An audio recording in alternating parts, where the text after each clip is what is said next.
दोस्तों जय हिंद, मैं हूं शम्स तबरेज और आप देख रहे हैं टाइम्स मील। इजराइल की सेना में इस वक्त विद्रोह हो गया है, बगावत हो गई है। यूं समझ लीजिए कि इजराइल के सैनिक, इजराइल के बड़े अधिकारी ही इस वक्त नेतन्याहू को लाल लाल आंखें दिखा रहे हैं और आधी की आधी यूनिट ही भाग गई है। इस पूरे जंग के बीच में मोर्चा छोड़ करके आधी से आधी यूनिट भाग गई है, जिनका इंतजार हो रहा है कि वो आए, उन पर केस चलेंगे, मुकदमे चलेंगे, लेकिन डर के मारे वो इस वक्त इजराइल से भाग चुके हैं। उनका पता नहीं चल रहा कि आखिर वो गए तो कहां गए। दो बड़े अधिकारियों को इजराइल ने कोर्ट मार्शल करके उनको डिसमिस कर दिया है, सेवा से बर्खास्त कर दिया है, लेकिन समझ में नहीं आ रहा है नेतन्याहू को कि आखिर उन्होंने फलस्तीनियों से पंगा लेकर बहुत बड़ा गुनाह कर दिया या फलस्तीनियों के साथ सीज फायर करके, शांति समझौता करके उन्होंने बहुत बड़ा गुनाह कर दिया। क्योंकि जो उनके अंदर के राज थे, अब वो राज धीरे धीरे धीरे धीरे खुल करके बाहर आ रहे हैं, खासकर तब जब सीज फायर का दौर हुआ। सीज फायर का मतलब कि शांति बहाली, सीज फायर का मतलब कि हमले नहीं होंगे ना हमास की तरफ से ना इजराइल की तरफ से। लेकिन हालात इस हद तक इजरायली सेना में बुरे हो चुके हैं कि नेतन्याहू को जाकर के अपने सैनिकों को मनाना पड़ रहा है, विश्वास दिलाना पड़ रहा है कि घबराओ नहीं, हम तुम्हारे साथ हैं, जंग हम जारी रखेंगे और हम ही जीतेंगे। मतलब बगावत का ऐसा हालात इजराइल को देखना पड़ रहा है कि खुद उसके प्रधानमंत्री बेंजामिन नेतन्याहू को वार जोन में जाना पड़ रहा है, मोर्चे पर जाकर अपने सैनिकों को मुलाकात करनी पड़ रही है, उनको बताना पड़ रहा है कि भैया हमास से हम लड़ रहे हैं, हम लड़ेंगे, हम जीत रहे हैं, हम जीतेंगे। पर दूसरी तरफ हमास के साथ ये समझौता भी करते हैं। अगर इजराइल इस जंग में इतनी ज्यादा मजबूती के साथ वो लड़ रहा है तो उसे समझौता करने की क्या जरूरत पड़ी, जब इजराइल खुद को इतना मजबूत समझ रहा है। जब चारों तरफ से इजराइल ने पूरे गाजा को घेरना शुरू कर दिया, तभी इजराइल की मंशा जग जाहिर हो गई थी कि इजराइल आखिर करना क्या चाहता है। ना तो वो हमास से लड़ना चाहता था और ना ही वो फलस्तीनियों को वहां पर रखना चाहता था, क्योंकि उसका मकसद जो है वो पूरे गाजा को कंट्रोल करना था। गाजा के कई इलाकों पर उसने अपना झंडा लहरा दिया था। आपको हमने पिछले कई रिपोर्ट्स हमने आपको दिखाए हुए हैं जिसमें इजराइल के पार्लियामेंट पर वो अपना झंडा लहरा रहा है, वहां के कोर्ट पे झंडा लहरा रहा है, यहां तक कि वहां गाजा का जो तटीय एरिया है, समुद्र तट का एरिया है, वहां भी वो अपना झंडा लहरा रहा था। लेकिन जब गाजा के अंदर जमीनी हालात से जब वो सामना करना पड़ा, जब जमीन पर उतर करके जब उसने लड़ना शुरू किया, तब उसे पता चला कि हमास के लड़ाके उनका बेसब्री से इंतजार कर रहे थे कि आओ मियां, कब तक छुपोगे खंभे की आड़ में, कभी तो मिलोगे भिंडी बाजार में। और यही हुआ, हालत हुआ।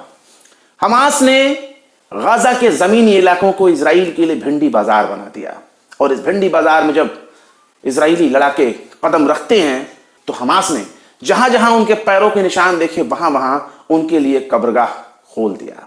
उनके लिए गाजा की वही जमीन इस वक्त कब्रिस्तान बन चुकी है, जिसके खौफ से इजराइल की सेना पीछे भागने लगी। हालात ये हो गए कि इजराइल की सेना फ्रंट में चल रहे जो लड़ाके थे, इजराइल के जो सैनिक थे, आईडीएफ के जो सोल्जर्स थे, उनको बैक फायर, बैक कवर भी नहीं दे पाई। बैक फायर या बैक कवर है, उस चीज को कहते हैं कि जब हमें आगे बढ़ना हो तो हम दुश्मन पर पीछे से एक फायर डालते हैं ताकि जो हमारा आगे चलने वाला एक दस्ता होता है वो सीधे तौर पर उसी फायर की आड़ में, जब एक तरफ दुश्मन पर हमला हो रहा होगा तो दुश्मन खुद को बचाने की कोशिश करेगा और इसी दौरान उनका जो अगला बटालियन है या अगला एक यूनिट है वो दुश्मन के एरिया में दाखिल हो जाएगी या अपने मनचाहे एरिया में पहुंच जाएगी। ऐसा बिल्कुल नहीं हुआ। हमास के लड़ाके घातक हथियारों के साथ घात लगाकर बैठे थे, जिसे बोलते हैं अम्बुश लगाना। सेना की जबान में अम्बुश लगाना वो चीज होती है कि जब दुश्मन के आने जाने का पहले से आपको मालूम हो, दुश्मन का रोड मैप मालूम हो, दुश्मन के पास क्या प्लानिंग है कि वो कैसे आपके एरिया में दाखिल होने वाला है, आपके ऊपर अटैक करने वाला है। उससे पहले अगर दूसरी पार्टी ने आपका पूरा राज जान लिया है कि आप किधर से अटैक करने वाले हैं, तो वो क्या करेगा कि बाकायदा आपके पूरे प्लानिंग के हिस्से के तहत वो एक नई प्लानिंग बनाएगा और नई प्लानिंग बनाने के बाद वो एक जाल बिछा देगा, साजिश कर देगा, माया जाल बना देगा। जिसके बाद अगर दुश्मन सैनिक अगर एंट्री करते हैं अम्बुश वाले एरिया में, माया जाल वाले एरिया में, तो वो बहुत बुरी तरीके से मारे जाते हैं। और ऐसा ही हालात गाजा में हमास ने कर दिया। क्योंकि जमीनी हमला चाहे इजराइल हो या अमेरिका हो या इजराइल, बात दोनों की एक ही है। इजराइल के पास अमेरिका की हवाई पावर है, एयरफोर्स है, उसके जरिए वो कुछ भी कर सकता है, आसमानों के जरिए वो कुछ भी कहीं पर भी हमला कर सकता है। लेकिन जब जमीन पर उतरने की बारी आती है तो जमीन वालों की है। और जाहिर सी बात है, जिसकी जहां जमीन होती है वो अपनी जमीन के चप्पे चप्पे से वाकिफ होता है, उसे मालूम होता है कि हमारे ईंट कहाँ रखे हैं, पत्थर कहाँ रखे हैं, किस कोने में क्या रखा हुआ है। और उसके बाद हमास ने बहुत बुरी मार मारी है इजरायली सैनिकों को, और इजराइल की सेना को ऊपर जो ये मार पड़ी है, इतनी भयंकर मार पड़ी है कि इजराइल के सैनिक छोड़ करके जंग भागने लगे। यहां तक कि 2 बड़े अफसरों को आज ये हालत हो गई कि उनका कोर्ट मार्शल करना पड़ा, कोर्ट मार्शल हो गया। बहुत का इंतजार हो रहा है कि वो आएंगे। अब इसको इस मंजर में भी देख सकते हैं कि ये भी हो संभवता है, ये भी अंदाजा लगाया जा सकता है। हालांकि इजरायली अखबार ने साफ साफ लिखा है कि आखिर मामला क्या है, लेकिन इसको इस तरफ से भी देख सकते हैं कि उन्होंने नरसंहार करने से इनकार कर दिया, और या तो उन्होंने नरसंहार करने से इनकार किया और वो पीछे हट गए कि नहीं, हम आम लोगों को नहीं मारेंगे, हम बेकसूरों को नहीं मारेंगे। या तो फिर जब हमास से उनका आमना सामना हुआ और हमास के लड़ाके जब इन पर भारी पड़ते नजर आए, तब ये पीछे हट गए, और दुम दबाकर पीछे हटना इजराइल की मजबूरी भी हो चुकी है। इससे पहले लेबनान के साथ वार में भी हिजबुल्लाह ने इनको बहुत बुरी तरह से पछाड़ा था, बहुत बुरी तरीके से इनको बड़ी मार मारी थी। इजराइल उसके बाद दुम दबा के पीछे भागा था, और यही हालात अब नजर आ रहे हैं। और यह भी समझ में आ रहा है कि इजराइल आखिर सीज फायर क्यों करना चाहता था, और क्यों एक साथ बैठ करके उसने सीज फायर का समझौता किया, वो भी हमास के साथ जो उसका दुश्मन है। उसकी खुफिया एजेंसी मोसाद दुनिया में बहुत ज्यादा अपनी जासूसी के लिए विख्यात है, किसी को भी मार सकती है।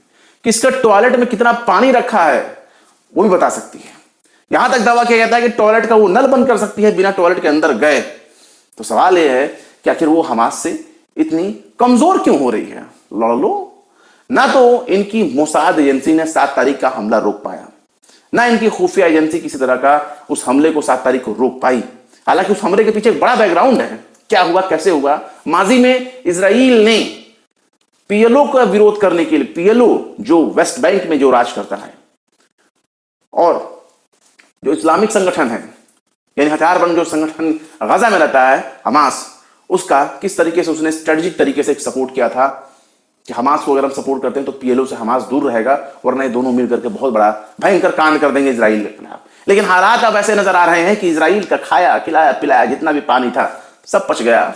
जितने भी इनके पैसे थे, जितने भी इनकी मशीनरी थी, सब हमास ने चट कर लिए, और हमास अब इनके सामने सिरदर्द बनकर सामने आ चुका है, जिसका मुकाबला करने में नेतन्याहू के पसीने छूट रहे हैं। अब हालात इस हद तक हो गए हैं खराब कि अगर हम उस खबर के बारे में नौयत बताएं तो इजराइल के छक्के छुड़ाने वाली वो खबर इस वक्त इजरायली अखबारों में गूंज रहे हैं। अनादोलू जो है वो टर्किश का अखबार है, तुर्की, और उसने बकायदा इजरायली समाचार पत्र येदियोथ अहरोनोत के हवाले से एक खबर बताई है, और इसी में उसने पुष्टि की है कि 2 अधिकारियों को उनकी सेवा से बर्खास्त कर दिया गया है, जिनकी सेना उत्तरी गजा में फलस्तीनी लड़ाकों द्वारा घात लगाए जाने के बाद वापस चली गई थी। मतलब इस हद तक हमास ने इनको टक्कर दिया कि वे दुम दबा करके वापस भाग आए। अखबार यह भी बताता है कि दर्जनों लड़ाकों के जरिए घात लगाए जाने के बाद सैनिकों को पीछे की जो सेना थी उनका सपोर्ट नहीं मिल पाई, जिसकी वजह से वो कमजोर हो गए, पीछे उनको हटना पड़ा। यहां तक कि फोर्स में ऐसे कई सैनिक हैं, ऐसे बहुत से सैनिक हैं जो अभी तक लौट कर नहीं आए हैं, इजराइल की सेना में वापस वो लौट कर नहीं आए हैं, ऐसा वो कह रहा है। हालात इस हद तक खराब हो गए हैं कि अधिकारियों ने खुद इस चीज को एक्सेप्ट किया है कि गजा पट्टी में बिना आराम किए, मतलब विदाउट एनी रेस्ट, वो लगातार लंबे वक्त तक जो है वो हमास के साथ जंग लड़ते रहे बाकायदा। उनको एक से एक मिशन भेजा जाता रहा। लेकिन इसके साथ ही ये अखबार ये बता रहा है कि इजराइल सेना के लिए हालात इतने ज्यादा मुश्किल हो गए थे कि इजरायली अखबार ने सेना के हवाले से बाकायदा ये कहा है कि फोर्स में यकीन का बहुत बड़ा बहरान पैदा हो गया, बहुत बड़ी परेशानी पैदा हो गई कि आखिर कैसे यकीन किया जाए कि इजराइल इन हमास के लड़ाकों पर बहुत भारी पड़ रहा है। और सभी इस तरह से जो है हमास के साथ निपटने की कोशिश की जा रही थी। लेकिन अब ये बात जाहिर हो चुकी है कि इजराइल के खिलाफ हमास ने बड़ी प्लानिंग की थी कि आप हम पर हमला तो करिए, उसके बाद तो हम आपके छक्के छुड़ा देंगे, छठी का दूध याद दिला देंगे। और हालात ये हो गए हैं कि इजराइल अब गजा में हमास के साथ सहयोग करके अपने नागरिकों को छोड़ा रहा है। और नेतन्याहू पहुंचते हैं इजरायली सेना के उस मोर्चे पर जो गजा में तैनात है, और जाकर के मिलते हैं, कहते हैं कि भैया जंग हम ही जीतेंगे। बेंजामिन नेतन्याहू ने बकायदा जाकर के इजरायली आर्मी के बीच में जाकर के बकायदा अपनी एक वीडियो बनाई बोलता हुआ, बहुत अच्छा वीडियो बनाया, और वीडियो में वो कह रहे हैं कि हम अंत तक जंग जारी रखेंगे, जीत तक हम जंग को जारी रखेंगे, हम ही जीतेंगे। ये बकायदा उन्होंने ट्वीट करके जो है अपने ट्विटर हैंडल पर शेयर किया है। पर सवाल है कि आखिर इतनी मजबूरी क्यों है? वहीं दूसरी तरफ यह भी खबर आई है कि जो 7 तारीख का हमला हुआ था, उस 7 तारीख के हमले में एक म्यूजिक फेस्टिवल पार्टी चल रही थी इजराइल के भीतर, जब हमास ने उन पर अटैक किया। और जब हमास ने अटैक किया तो उनके बचाव के लिए, अपने लोगों के बचाव के लिए इस हमले की जैसे सूचना मिली, आईडीएफ का हेलीकॉप्टर मौका वारदात पर पहुंचा और उसने दे दनादन फायरिंग शुरू कर दी, जिसमें हमास वाले मरे कि नहीं मरे, लेकिन इतना कंफर्म हो गया, इजरायली सोर्सेस के हवाले से इतना कंफर्म हो चुका है कि इजराइल ने इस हमले में हमास वालों को मारा सो मारा, अपने नागरिकों को भी मार डाला। मतलब जो उसके अपने नागरिक थे वो भी इजराइल की गोलाबारी में मारे गए, इजराइल के फायरिंग में वो भी मारे गए। और इस बात की पुष्टि खुद वहां की पुलिस ने की है। इस बारे में भी जो है बकायदा हारेट्स जो वहां का अखबार है, उसने जो है पुलिस के हवाले से अपने सोर्सेस में उसने इस बात को बताया है कि जांच में ये भी पाया गया, इजरायली जो पुलिस है उसकी जांच में ये पाया गया कि आईडीएफ का एक लड़ाकू हेलीकॉप्टर मौका वारदात पर पहुंचा और वहां हमास के लड़ाकों पर गोलाबारी करने लगा। जाहिर सी बात है इसमें खूब भगदड़ मच गई, और यहां तक कि भाग लेने वाले जो बहुत से लोग थे म्यूजिक फेस्टिवल में, वो लोग भी इजरायली लड़ाकू हेलीकॉप्टर की फायरिंग का शिकार हो गए। मतलब इजराइल ने अपने ही नागरिकों को मार डाला। इसके साथ ही आपको बता दें, इजराइल झूठ फैलाने में बहुत माहिर है, और इनका जो आका बैठा है अमेरिका में, जो बाइडन ने भी एक झूठ कहा था कि हमास ने इजराइल के बच्चों का सिर कलम कर दिया। लेकिन जब बाद में पोल खुली तो बेंजामिन नेतन्याहू के दफ्तर ने फिर इस बात की पुष्टि की, नहीं भाई वो गलत था। लेकिन उनके बयान की वजह से पूरी दुनिया में जो मैसेज जाना चाहिए था, जो फेक न्यूज फैलना चाहिए तो फैल गया। और बाद में अमेरिकियों की आदत रही है कि मौका आने पर वो पलटी मार जाते हैं, जैसा कि वो वियाग्रा के बारे में जिक्र कर चुके हैं कि गद्दाफी अपने लीबिया में अपने सैनिकों को वियाग्रा देते हैं। सद्दाम हुसैन के बारे में इराक के लिए कहा गया कि उनके पास रासायनिक हथियार हैं, लेकिन हुआ कुछ नहीं। हमास के बारे में भी यही खबर उड़ाई गई कि हमास ने बच्चों के सिर कलम किए। लेकिन अब उस बारे में यह भी दावा किया जा रहा है कि बकायदा प्रधानमंत्री कार्यालय के जो कर्मचारी थे उन लोगों ने मना किया था कि इस चीज का जिक्र मत करिएगा, कि उनकी यह खबर अपुष्ट है, अनवेरिफाइड है, वेरीफाइड सोर्सेस के हवाले से नहीं है। और इस बारे में अल जजीरा ने द वॉशिंगटन पोस्ट के हवाले से इस चीज को बताया है और कहा है कि बाइडन ने इजरायली बच्चों का सिर काटे जाने वाली जो बात थी, अपने कर्मचारियों की चेतावनी को उन्होंने नजरअंदाज कर दिया था। कर्मचारियों ने मना किया था कि इस चीज को मत बोलिएगा क्योंकि ये अनवेरिफाइड है, पुष्टि नहीं हुई है। लेकिन बाइडन ने जोश में होश खो दिया। इजराइल का अंधा सपोर्ट करने के चक्कर में उन्होंने व्हाइट हाउस के अपने ही सलाहकारों की अपील को नजरअंदाज कर दिया, जबकि उन लोगों ने कहा था कि इसको मत बोलिएगा और उसको अपनी स्पीच की लाइन से हटा दीजिएगा, लेकिन ऐसा नहीं किया गया। इसके साथ ही आपको बता दें कि एक खबर और भी आई है कि 2 दिन के लिए और सीज फायर बढ़ा दिया गया और ये सीज फायर जो है वो जुमेरात तक जारी रहेगा। अब जुमेरात तक उसको बढ़ा दिया गया क्योंकि वो डेट खत्म होने वाली थी। और भी बहुत सी चीजें हैं जिसके बारे में कहना सुनना बाकी है, लेकिन सवाल यह है कि इजराइल आखिर इतनी मजबूरी के साथ घुटने क्यों टेक रहा है, वो भी किसके सामने? हमास के सामने। इस हमास को मारने की कसम खाकर नेतन्याहू सिर पर कफन बांध के निकले थे कि हमास को चुन चुन कर मार देंगे, गाजा से हमास का सफाया कर देंगे। उसी हमास के साथ वो समझौता करते हैं। क्या ऐसी मजबूरी है? हमास को पश्चिमी जगत के जो अंग्रेज देश हैं, अमेरिका परस्त देश हैं, इजराइल के सपोर्टर देश हैं, वो हमास को खुले तौर पर आतंकवादी संगठन मानते हैं, क्योंकि पश्चिमी देशों की नीति रही है। वो जिसको भी अपने खिलाफ बहुत बड़ा खतरा पाते हैं वो उसको टेररिस्ट घोषित कर देते हैं, आतंकवादी घोषित कर देते हैं। अरब देशों, मुस्लिम देशों और फलस्तीनियों के लिए हमास उनका एक क्रांतिकारी संगठन है जो अपनी आजादी के लिए लड़ रहा है। कैसी आजादी? वो आजादी क्योंकि जो इजराइल नाम का जो ये देश है कोई देश उस नहीं है। इसने फलस्तीन पर कब्जा करके उसके हिस्से को एक डिक्लेयर कर दिया है।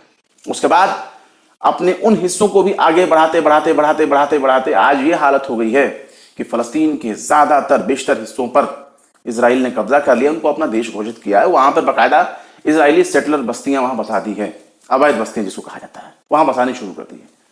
और यही मंसूबा गाजा में भी उसने करना चाहा, लेकिन गाजा में मार बहुत बुरी पड़ी है इजराइल को, और अपने सैनिकों को वो दौड़ दौड़ कर याद दिला रहा है कि भैया डरो ना, हम आ गए हैं। खुद नेतन्याहू अपने सैनिकों के बीच में उनको पहुंचकर यकीन दिला रहे हैं कि भैया हम जंग जीत रहे हैं, भरोसा कायम रखो। और हालात ये है कि इनकी सेना अपने नेतन्याहू पर यकीन नहीं कर रही, अपनी ही सेना पर यकीन नहीं कर रही। इनके सैनिक वहां से भागने के लिए मजबूर हो जा रहे हैं, मारे भी जा रहे हैं। दावा तो किया जाता है कि लगभग 70, 72, 73 मारे गए होंगे सैनिक। लेकिन अपुष्ट खबरें बहुत सी होती हैं सोशल मीडिया पर। कोई कह देता है कि भैया 15 से 16 हजार मारे गए, कोई कहता है नहीं 15-20 हजार सैनिक मारे गए इजराइल के। लेकिन जिस तरह से हमास के लड़ाकों के मारे जाने की सटीक पुष्टि नहीं है, स्वतंत्र दावा कोई नहीं पेश आ पाया है, उसी तरह से इजराइल के टोटल कितने सैनिक मारे गए उनका आधिकारिक बयान अलग है। आधिकारिक बयान में तो 100 से भी ज्यादा नहीं मारे गए, कभी मारे गए गाजा में पैर रखने के बाद। लेकिन अनवेरिफाइड सोर्सेस में यहां तक दावा किया जाता है, सोशल मीडिया में इन्फ्लुएंसर जो भी हैं वो यहां तक दावा करते रहते हैं कि कई हजारों से ज्यादा, यानी जितना इजराइल ने फलस्तीन में आम लोगों को नहीं मारा होगा, गाजा में आम सैनिकों को नहीं मारा होगा, उससे कई ज्यादा इजरायली सोल्जर्स मारे गए। और बहुत बड़े बड़े दावे किए जाते हैं। लेकिन दावे दावे होते हैं, जब जंग होती है तो बहुत तरह से इधर से भी शोर मचाए जाते हैं, उधर से भी शोर मचाए जाते हैं। दिमाग में बहुत सी अफवाहें उड़ाई जाती हैं कि दुश्मन जो है या दुश्मन सेना जो है उनको सुनकर जो है खुद को कमजोर फील करती है। हालांकि यहां पर कमजोर कौन है इस बात का अंदाजा आप लगा सकते हैं। हमास के ऊपर सवाल उठते रहे हैं, जिस तरह से इजराइल के ऊपर सवाल उठते हैं उस तरह से हमास के ऊपर भी सवाल उठते रहे। एक स्वतंत्र मीडिया होने के नाते हम लोग भी ना इनका सपोर्ट करते हैं ना उनका सपोर्ट करते हैं। जैसे इंफॉर्मेशन सोर्सेज होते हैं हम उसके आधार पर अपनी खबरों को तैयार करते हैं। आंख बंद करके इजराइल का या फिर हमास का समर्थन बिल्कुल भी नहीं करते। लेकिन ये जो खबर आई है वो हमास के मजबूत होने और इजराइल के दुम दबाकर भागने का बहुत बड़ा सबूत पेश करती है। फिलहाल क्या कहेंगे इस खबर के बारे में कमेंट बॉक्स में जरूर बताएं। वीडियो पसंद आए तो लाइक करें, शेयर करें और विवाद निष्पक्ष स्वतंत्र पत्रकारिता को सपोर्ट करने के लिए हमारे चैनल टाइम्स मेल को जरूर से जरूर सब्सक्राइब करें और हाँ, बेल आइकन का घंटी वाला बटन दबाना बिल्कुल ना भूलें, ताकि हमारे चैनल पर आने वाले नए वीडियो का नोटिफिकेशन आपको फौरन ही मिल जाए। फिर मिलते हैं किसी और वीडियो में एक नई खबर के साथ। शम्स तबरेज को दीजिए इजाजत। जय हिंद। तो देख लिया आपने हमारे इस वीडियो को। हमें उम्मीद है कि आपने हमारे वीडियो को लाइक किया होगा और दूसरों को भी शेयर किया होगा। अगर अभी तक आपने हमारे चैनल टाइम्स मेल को सब्सक्राइब नहीं किया है तो जल्दी से सब्सक्राइब कर दें और बेल आइकन भी प्रेस कर दें।